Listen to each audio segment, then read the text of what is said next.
Welcome to And It's Live, the podcast which dives deep into football's most iconic seasons, stories, and what ifs. If you love football, history, tactics, and nostalgia, make sure to subscribe, hit the bell, and drop us a like on YouTube so you don't miss an episode.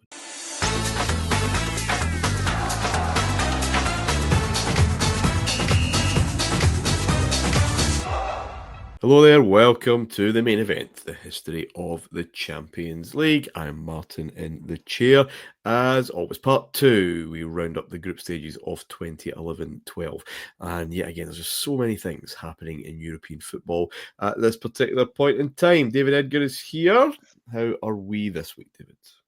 I'm grand, my friend. Yes, looking forward to this as always. Really enjoyed last week's chat. And and some excellent sides and wonderful players to talk to. What more could anyone ask for? Nothing. Literally nothing. Adam's here as well. Raring to go, I'm sure, Adam. Yes, raring to go. Chelsea, Bayern Munich. What more could you ask for? we had Bayern Munich last week. They listed there are surprises. Ahoy for everybody. Let's pick Chelsea up then, can we? Yes. Because, you know, the narrative was all set, Adam. This man, he's as suave as Mourinho. He's won European trophy with Mourinho. He's been part of that Mourinho setup before. He was the guy who did the preparation, the guy who came in with the little books for the Chelsea players to read if they're home to Cheltenham Town or whatever. And he was, again, right, this is what Portugal doing? Where did he find these coaches and prepare these very methodical, studious guys? He looked like the next big thing. It was the move, and he went there that particular summer. And I mean, a fair amount of action that summer as well. Lukaku, I think, Raul Morelos, I think was one of those. A signing certainly in the winter that would be pretty crucial as well. Can you remember, I think you must have been interested in this guy and been very much following his career, very much fitting that archetype of the new modern coach. Were you maybe a bit disappointed as some were that he didn't maybe try his hand at the Champions League with Porto because he'd won the Europa League and maybe just a wee bit like Xavi Alonso with Bayer Leverkusen and just stay that extra season because, you know, Chelsea or teams like that will still be waiting. What could he do? Some surprise in store. Yeah, I think it's maybe similar to Amorim right now, I guess, in the sense that it potentially comes too early, but you can't say no, I guess, or it's difficult to say no because you never know what's going to happen. It's the same with players, isn't it? I'm a big believer that when a player is hot, you sell him because you never know what's going to happen. The player could fall off a cliff fitness-wise, could be unhappy, the team could be doing terribly.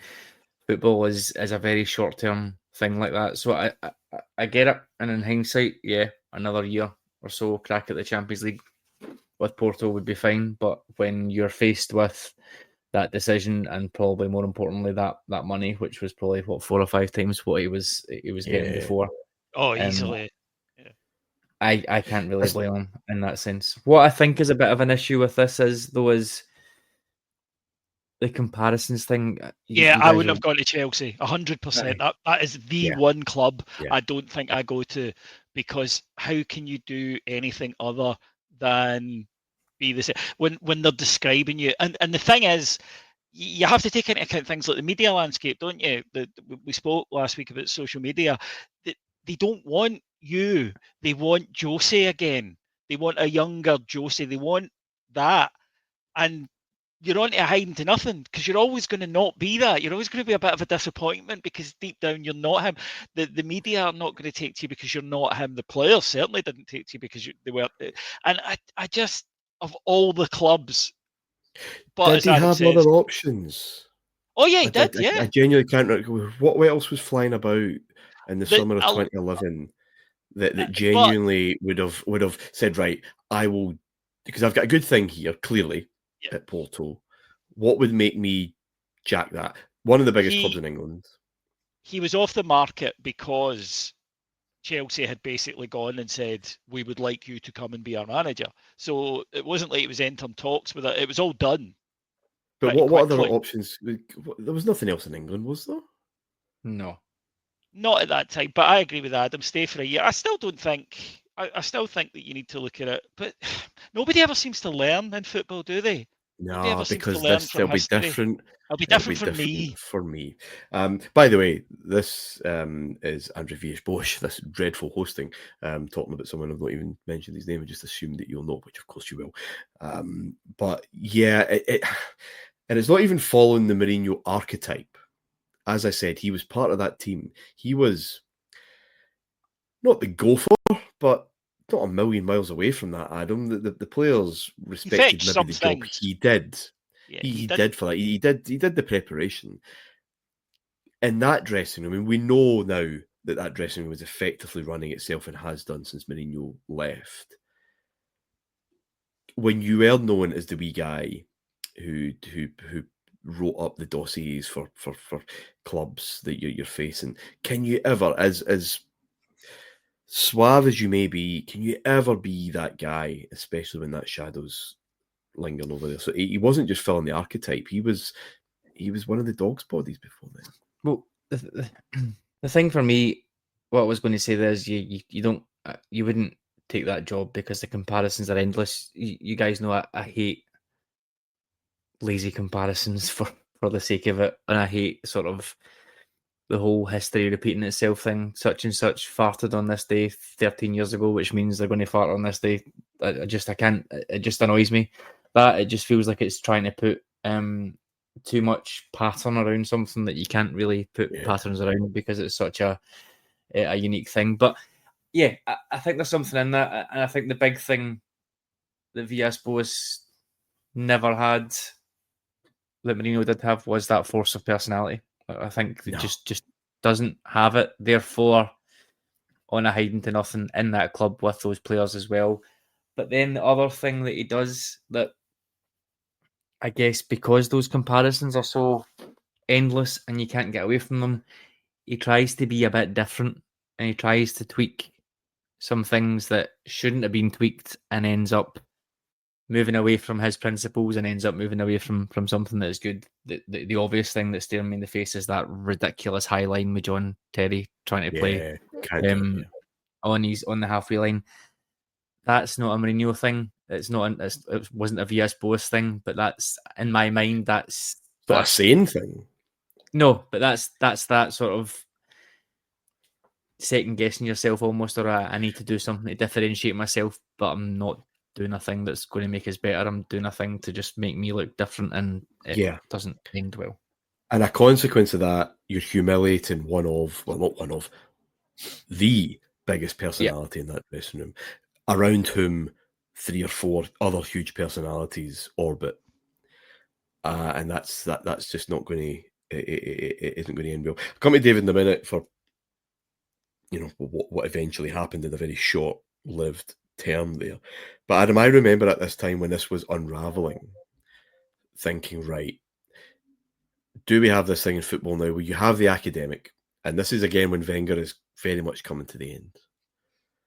And Villas-Boas seems to be that kind of guy, maybe more pronounced when he went to Spurs and it didn't work there either. But his plans will be great, apart from the one you mentioned. But he clearly is a good football brain, utterly committed to the profession.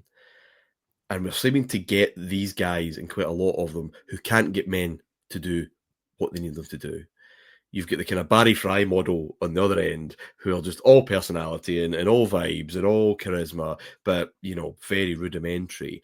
And to get that sweet spot in the middle was becoming maybe more and more difficult because football management, or the caricature around football management, was becoming inherently more polarised to those extremes. Yeah, I completely agree. I think, again, things have changed a lot in the last 10 or 12 years. But at this stage, you've still got players who are growing up in the early noughties or becoming professional footballers in the early noughties. And the generation that we've got now as footballers won't necessarily react well to the sort of Mourinho approach or the sort of harder approach, but at this time there was still a half and half here, and like I said, Chelsea are still, David mentioned it as well, still in awe of Mourinho, even though it's almost 10 years later there. So I think it's only natural. That's the guy. That's their guy. Let's anyone else that comes in needs to step up to that mark, and especially someone who's going to come in and compare themselves, whether they like it or not.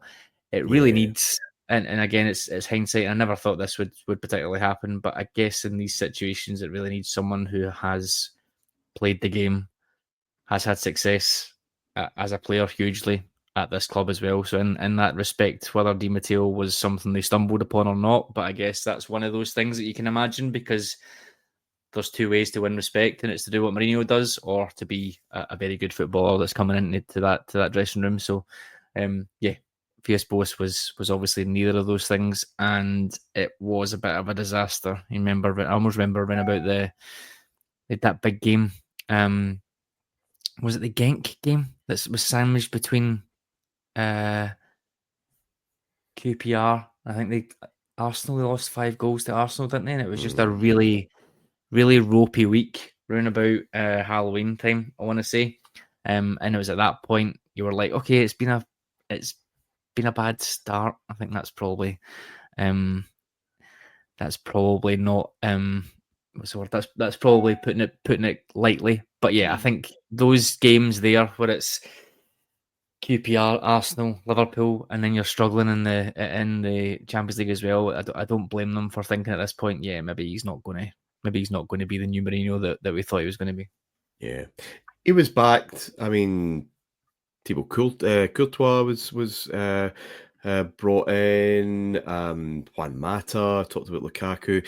In the winter, Gary Cahill came in, and it seems a very unassuming kind of player, David, but I think was actually quite important for Chelsea in this particular run and did a shift for them as well. Kevin De Bruyne came in that winter as well, criminally underused, of course, at Chelsea.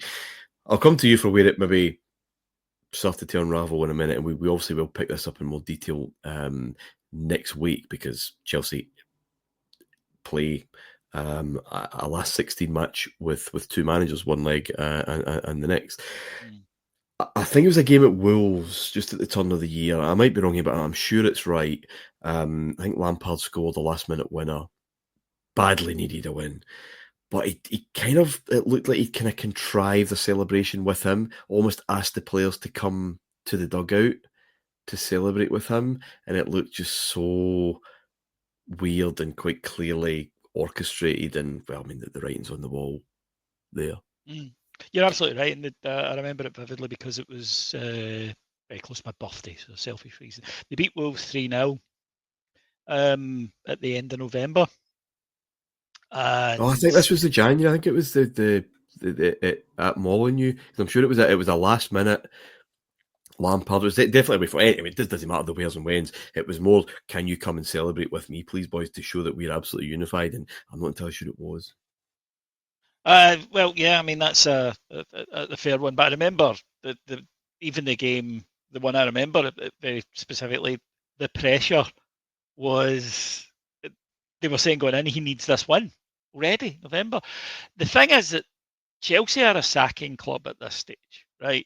Adam said, oh, that's not a good start. Well, that's it. That's all you get at Chelsea. They don't do projects. You're not being kept there for 2-3 years if you're failing to hit the heights. Secondly, you have to take the players along with you, and I think he perhaps overthought it. There are some things that you could see the logic in for an outsider walking in, but for someone who knew these guys, the infamous plane story that John Terry told, that they were off to Hong Kong and they fly out in first class, the senior players, but then when they get to come back, they find they're all in economy. And Terry, the skipper, so what's going on? Where are all the young lads? And he gets told all the young lads are in first class, because it was if you flew out first class, you were flying back economy, to show everybody's in it together. And him, Lampard and Drogba go up to guys like Nathaniel Chalobah and Josh McEachran. And it's also awkward for the young lads, as Terry said, because he said they're going, honestly, GT, we'll just swap, we'll just go back, don't worry about it. And he got Villas-Boas said, nope, you won't. It's his decision. He has to own this. He's got to front this up. Of course, it changes because they basically, the three of them tell him, we're either going in first class or we're not going. We'll go and we'll make our own way home. He knew these guys.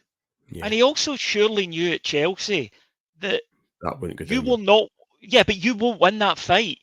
The owner has shown time after time in a manager-player dispute there, he backs the players.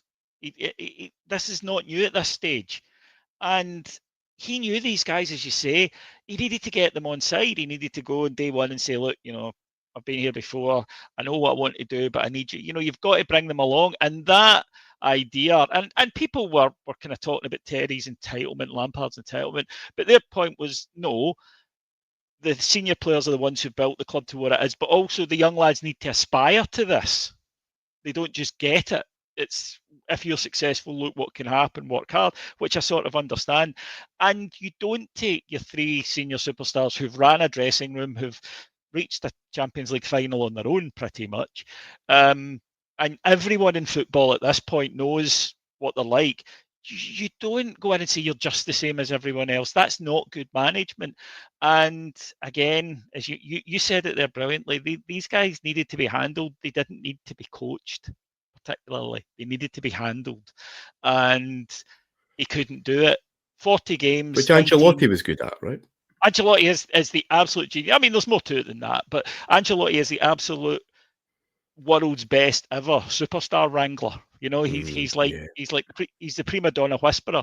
Zidane clearly was fantastic at it as well. It's a different skill, and you have to have that. And again, though, you can say is this good recruitment from Chelsea then, because they're bringing in, as you say, a guy that they don't really need the coaching side of it. What they need is someone who can come in and manage this and obviously be good tactically and set them up for certain matches and whatnot. We know that, but you've got to be working. This is an incredibly powerful trio, for good or for evil.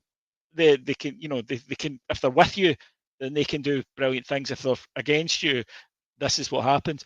19 wins in 40 matches with that squad's ability is a terrible record. And you and I and Adam, we've spoke to footballers and we've asked them about things like, does the dressing room down tools, playing for the manager, lost the dressing room?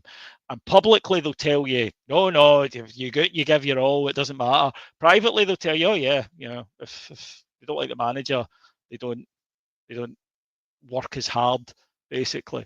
So at that club, there is only one winner, and it isn't the manager. This is why I think Di Matteo was then the perfect choice at that point, because of, I guess, how different he was as well, but also those sort of Zidane vibes that you mentioned. Just someone to come in and command the respect of the players because he's been there and done it. He was a great player and a great player at Chelsea, and just comes in and has however long it is, 2 or 3 months, isn't it? Just to basically put his hand on the tiller and let them go and do what they need to do. It's one of those things that probably shouldn't have happened long term, but how can you not give him it, obviously? Yeah. I think that's why it was a perfect appointment at that point, because it just settled it all down. Yeah, we'll deal with that next week. Should be mentioned, Chelsea won the group in the end.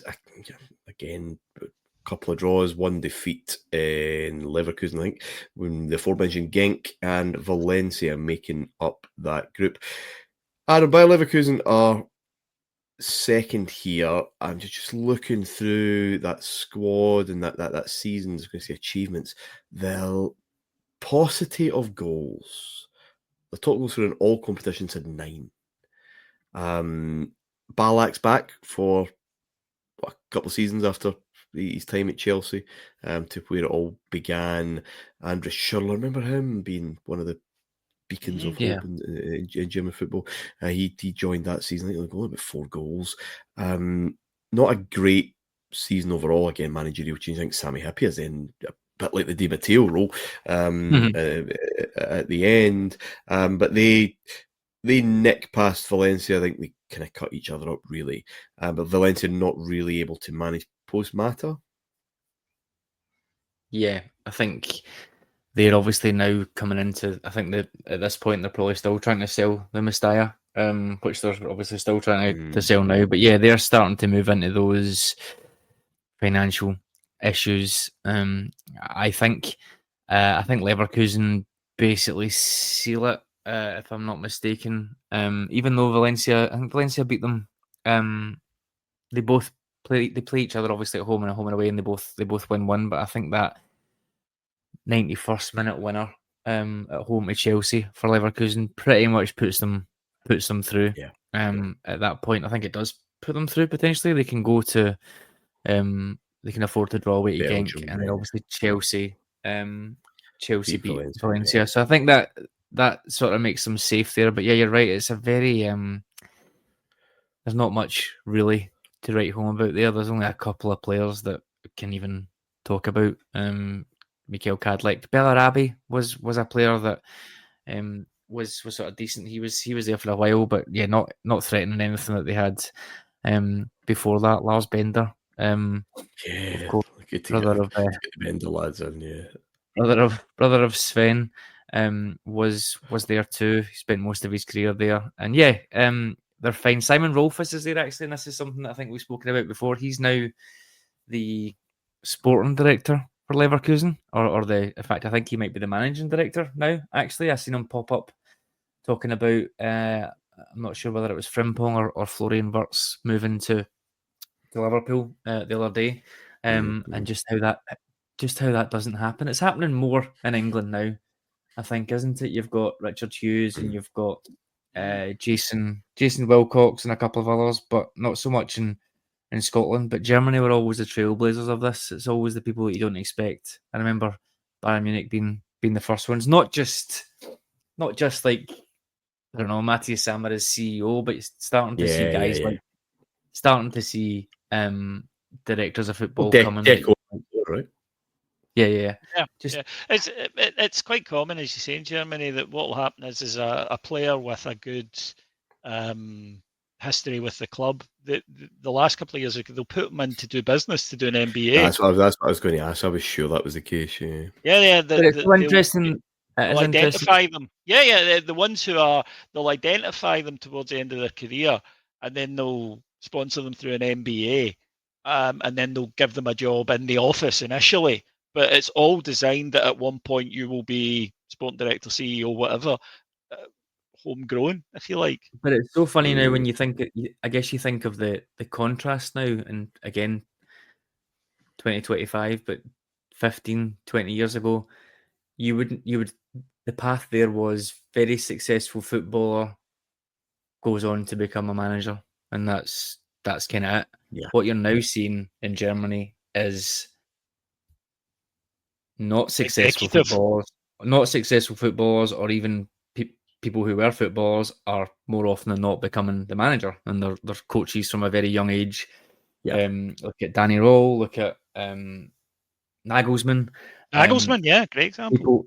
People like that who are being primed for coaching from early 20s, and instead, like you said there, it's the senior pros or the very experienced players who are going into the administration side of it. So that's a really interesting contrast in Germany specifically that you maybe don't get in many other places at the minute. The only ones in Scotland, David, I can think of off the top of my head, Pat Nevin, Gordon Smith, that have gone into a kind of exec oversight role. Strachan at Dundee, kind of. Keith Lasley, yeah, that's a great shout, Adam. I've seen it actually at a few lower league clubs in Scotland where it is, for listeners who don't know Scottish football, it's considerably lower rent work-wise. There's not anywhere near the sort of level. But I've never really understood why you wouldn't, especially, let's get rid of the idea that all footballers are thick. It simply isn't the case. There are ones who, like in any industry, you wouldn't pick out as management material. But there will be guys that you speak to and you're aware. And if they have an interest, and a lot of them do, because a lot of the footballers who don't want to coach, as Adam mentioned, they don't want to. They've seen They've seen what it's done to people who've done it throughout their career, and they don't want to do it, but they're interested in business. They want to do something with their time. They have a love for the club, and they have first of all, a respect level that an executive perhaps wouldn't have otherwise, because they could say, but they have an understanding of where a player is coming from because they've been there. I think it's a great system. I really do. And German clubs, again, as Adam says, off the field and in the dugout, so often the leaders, and I think it is something in Britain we could, and not necessarily just, you could be doing it with young lads who maybe don't make it at the highest level. You could be identifying them, or guys who, footballers who are, they don't play for the biggest clubs, and they really do need to think about what they do. They haven't made enough money in their career to retire forever. They need to do something. It's not totally unheard of. Derek Parlane, former Rangers player, he is a big high up Nike official, or he was. He went into business. So I just, why not? It's a huge talent pool you could be doing, and you could sort of grow. And now where this is different is that there are now so many more sports business courses and degree, specifically tailored football business.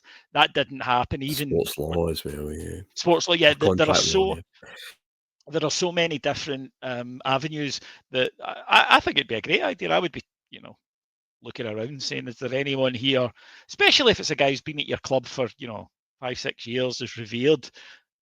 Why wouldn't you say, look, when you stop playing, if you don't want to get into management, why don't you come in and see how we run the business and see if you fancy getting involved in that? Indeed. Just to tidy up, I guess, Valencia went to Stamford Bridge needing to beat Chelsea in order to qualify. They didn't. Chelsea won 3-0. Bayer Leverkusen should have probably taken that a wee bit more seriously in Belgium, because it meant they went up in second place instead of first, and they were beaten to a fucking pulp in the next round, which we will speak about next week. Okay, the next round here again is this old pattern of not being in the Champions League for a wee while. Borussia Dortmund, fair to say, had gone through a tough old spell in the noughties, last in the Champions League in 2004, I think. Huge problems, and famously turned it around. Managed by Jurgen Klopp, of course, won the Bundesliga in 10-11. Bright, exciting young team, Lewandowski and Kagawa and all sorts of German internationals really coming through to the fore.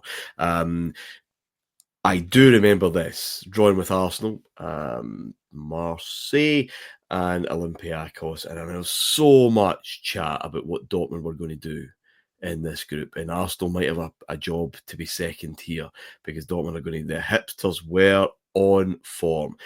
They were shit. They couldn't cope with it. They were bottom of the group. They'd learn pretty quickly, as we'll see when we come to next season's suite of shows.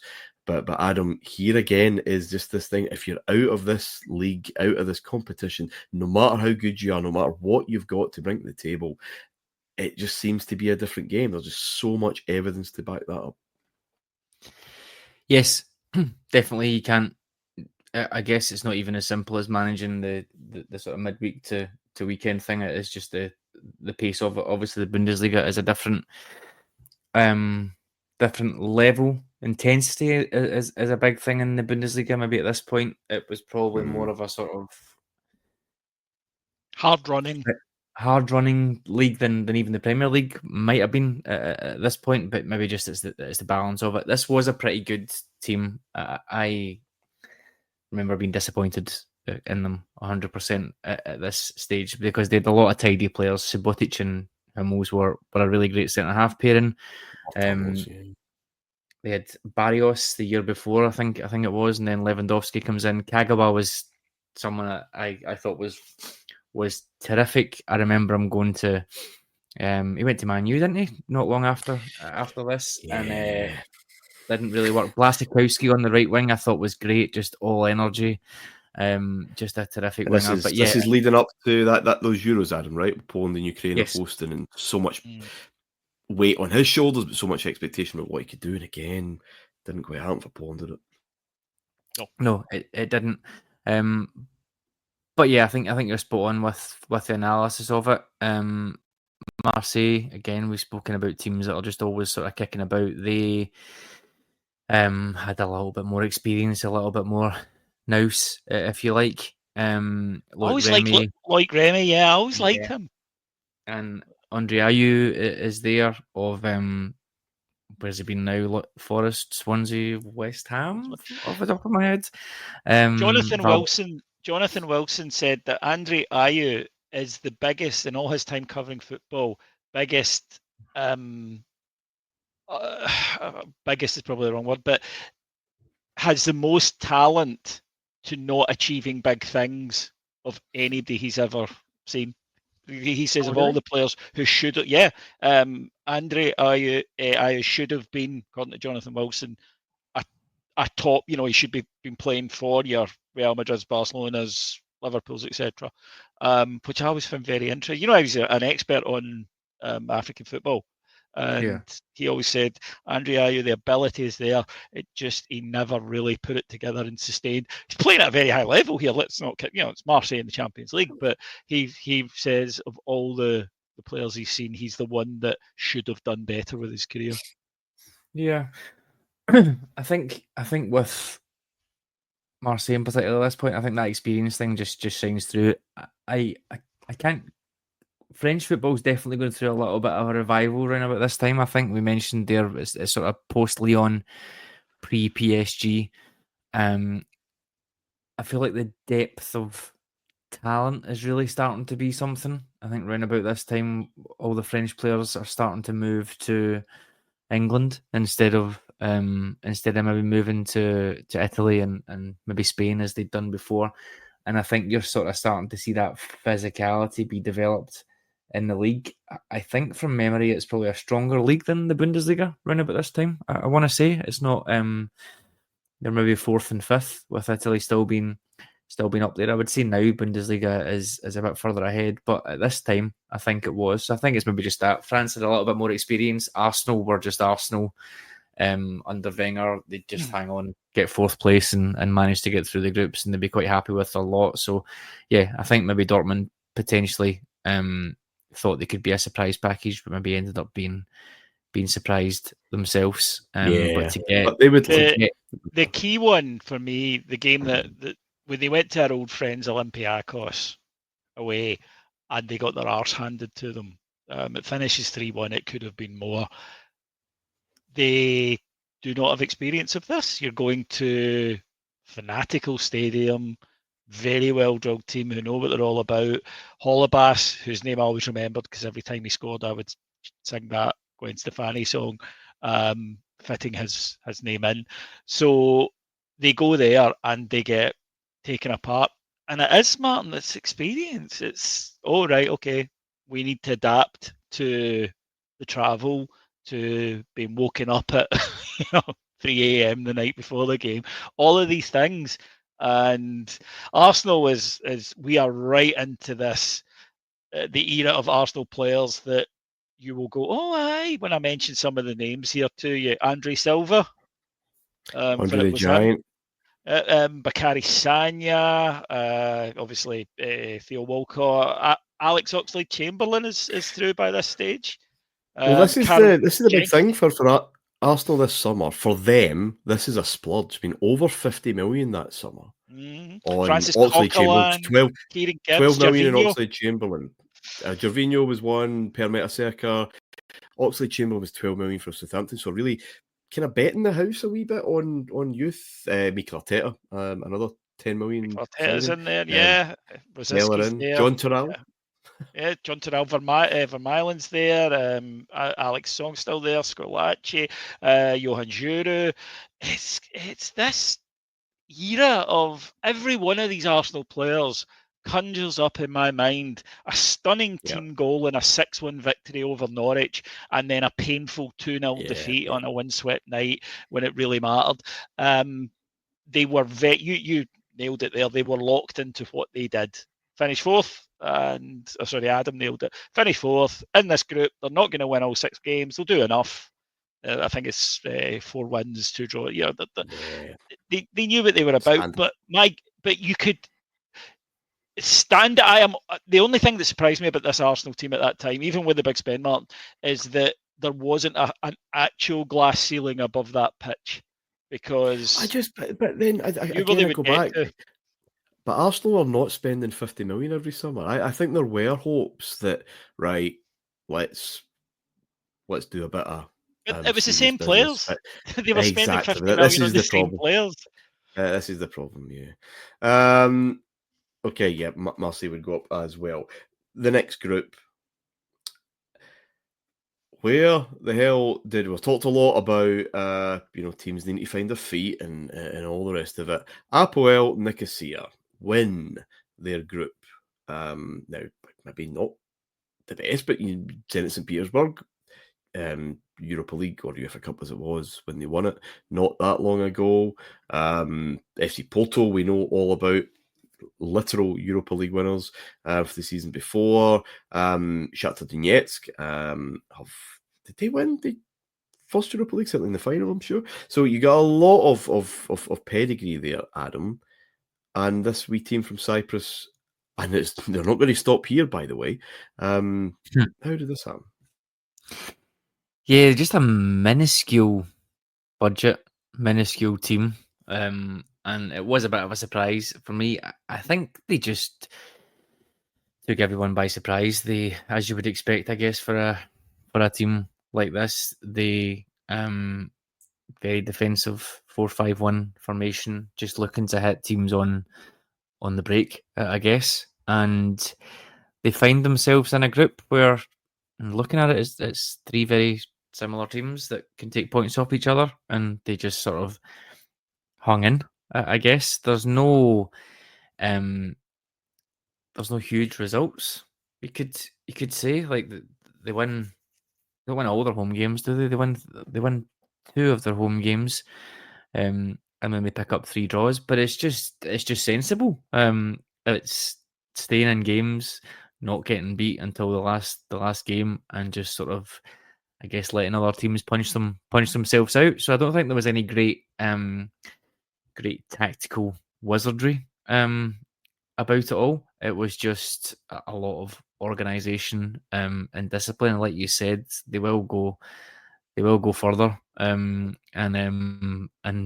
we'll talk about that in later games, but later episodes. Sorry, but yeah, just a sensible team. I think their record signing was 800,000. They've got a bunch of random Brazilians. We mentioned Shakhtar having talented Brazilians everywhere. Not so much with the talent for APOEL. It's a mix of players that you've not really heard of. They've got Esteban Salari up top, who was an Argentinian. Hadn't really done very much at this point. Kicked about Italy for a little bit in the lower leagues, and then made his way to APOEL, and then he went back to Mexico. Bit of a journeyman, but he does okay for them. Gets a few goals here. He, I guess, sort of sums it up. It's just they're just collecting players, and they've got a bit of a solid plan, and yeah, they're just trying to do their best. But they had no money at all. I think I read something earlier on today that their team cost like £1.5 million to build, and they go all the way to the last 8. It's incredible, but I think it's just one of those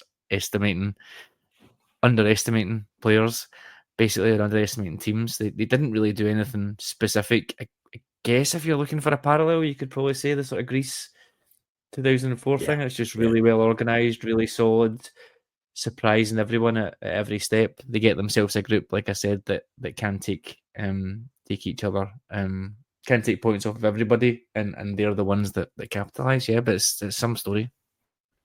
Davey, it's the kind of story that comes up, and it is exceptional. It doesn't happen every year, obviously. Possibly one every 8 or 10 years, to be honest. And it's the kind of story then that generates a lot of introspection in Scotland about the relative failure of Rangers and Celtic in the Champions League, and they can do it. And the national team starts to look at what other countries are able to kind of produce, ignoring the fact that it's exceptional. But why aren't we that exception?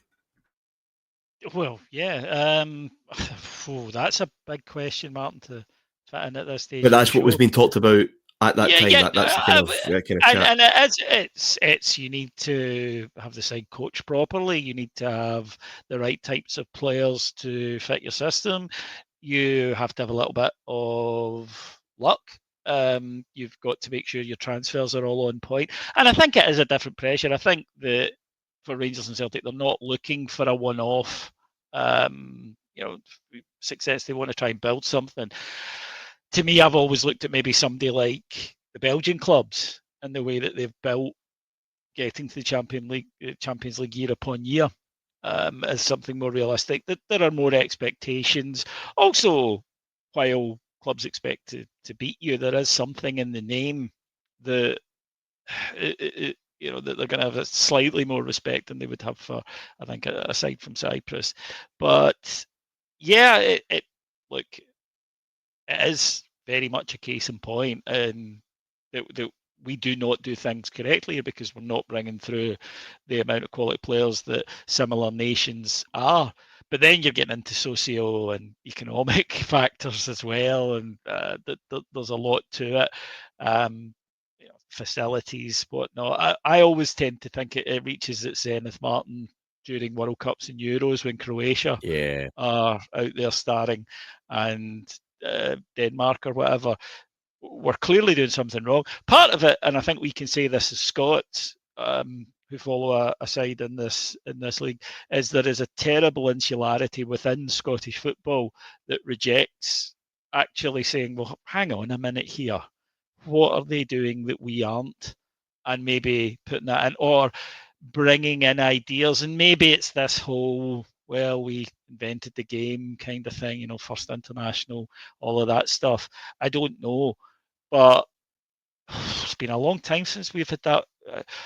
The last golden generation of Scottish players was 1978. So maybe we should look at different methods. But yeah, again, though, the other thing that comes out of this is that this is, even though it's not the most exciting group, it's not the one you're going to go to when the games are on. But once a team picks up this momentum, everybody starts to follow them a bit, don't they? I remember doing that with APOEL. So, they couldn't, could they? Yeah. And it became that underdog story.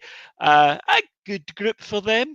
Again, I'm sure City would have swapped with them, but they came through. There's always a group like this, isn't it? That's respectable, right? Nobody's going to win it out of this group, but it's Zenit, respectable side. Shakhtar, respectable side, but expectations. You speak about this a lot.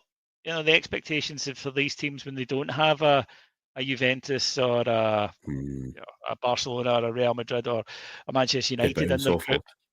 Yeah. Then suddenly you can't set yourself as the underdogs, and suddenly there's somebody even smaller than you that's coming and doing to you what you have. This is a good Shakhtar team, by the way. Williams there still. They've got their usual coterie of excellent Brazilians. It's not an easy group, and by this stage, of course, Zenit were spending outrageous amounts of money. There's good old Hulk, the greatest named footballer. He's kicking about at Porto as well. So Hulk was always one. You call yourself Hulk, you've got to be shit hot at football. I think that are just you're setting yourself up there slightly. Finally, then, Adam, we have the holders, Barcelona, and interesting in terms of their other big seed in there as well. Almost achieved perfection, if not definitely achieved perfection the year before, and they add Cesc Fabregas to that midfield array of options and Alexis Sanchez to the forward options. Maybe slightly different. Alexis Sanchez certainly feels slightly different. I really, really liked him. But who could see past them for winning this Champions League when it kicked off, really? They've not lost anybody. they've not. It's not like the end of a cycle at Wembley, and they've just seem to have added options should there be an injury in key areas of the pitch. Yeah, and I think you're at that stage now where Messi is just ridiculous. I think 2012 is the year, isn't it, where he gets 91 goals. The annual, the calendar year, yeah. 91 goals in a calendar year. That's just stupid, isn't it? I mean, it's just ridiculous. Never going to be defeated, no. I think. So, yeah, I think adding in more of the same, I want to say. I know Alexis Sanchez is a little bit different, but he's got a bit of directness that maybe Pedro gives. You're adding another option there, and then you're adding another ball player in there, such as Fabregas. I think it did look like they were just sort of doubling down on it. And yeah, like I said, when you've got Messi doing that as well, I think it's pretty safe to say who is going to stop them. But obviously, as we know, that's when pride comes before a fall, I guess. And it's one of those ones that they squish this group completely. Such a poor group. To be fair, it's so easy. The aforementioned Bate, Borisov, Victoria Pilsen, but it's Milan that the other group contender, I suppose. A draw at the start between the two. And what's going on there, Adam? Because huge array of transfer activity when you just look at some of the kind of players that come in, but very average players. But Andrea Pirlo's gone to Juve. Yes, and that, I guess, sums up Milan at this point. Taking their eye off the ball, decides Allegri is in as the coach for 3-4 years. I think he's been there about a year at this point. But yeah, maybe take their eye off the ball. Juventus are just starting to get their act together, aren't they? Again, I know they were only away for a year, but it did feel like a little bit longer. They've got Conte in as manager this summer, and that's them getting themselves properly back on form, I think. So yeah, Pirlo goes, and I think that sort of sums things up for Milan. They're absolutely not the team that we spoke so highly about in the previous decade. They still have a fair amount of those players there, Martin, but it's not really what you would expect. They obviously do have talented players for sure, but yeah, it's not amazing. Jankulovski goes as well, who is obviously someone that gave them a fair bit. They bring in, like you said, players that, I don't know, like, there's a lot of players in there. But looking through the list, is there any of them that really now you could say had a decent career? Nocerino was good or fine for them for the few years that he was there, but of that list, there's not very much. One thing I think we note now that I remember being really frustrated about at the time was we're now seeing the rise of the undisclosed fees. I think so. You never really. It was always rumored what it was going to be, but then you would get, obviously, if someone didn't do very well, people would come out saying it wasn't as much as that. He's not on as much as that, and it became sort of difficult to tell. But yeah, it's difficult to sum them up because of how great they were before, and probably now in 2025, it's difficult to sum them up. I know they've had a Serie A win, but they're not really doing huge amounts. They're fine. A bit of a mishmash. You've got guys like Kevin Prince Boateng in there, and I always think when he shows up, that's a sign of us. Yeah, not because really he's a terrible. Yeah, it's exactly that. It's like, oh, he's a bit glam. We can bring him. The fans will like him, but yeah, it's not. And it's also the last year of guys like Gattuso. I think we mentioned this before, but Gattuso, Seedorf, Inzaghi, Nesta are all there, but very much on the last legs. Ibrahimovic is there for that one season, and he scores almost a goal a game for them. But then he never really quickly disappears. Yeah, it's just everything that you think Serie A is now, a sort of mix of players that are maybe just a little bit too good for the Bundesliga, but not quite good enough for La Liga and the Premier League, and they're going somewhere that they think they might be able to try and win the league. But yeah, I think it's very much all eyes on Juventus for this entire decade, pretty much coming up in Serie A. That'll do us then, gents. Thank you again for your insight, memories, and analysis. Thank you, Adam. Thank you. Cheers, Davey. Thank you, Martin. Knockouts begin next week. Some surprises, some routine, one nearly comeback, and one very important second leg comeback, key to the whole Champions League story of 2011-12. Until next time, bye for now. If you enjoyed the show and want to help us grow, please remember to hit that like button and subscribe to the channel. On YouTube, search for And It's Live Podcast. We've got new deep dives, drafts, and breakdowns dropping every other day.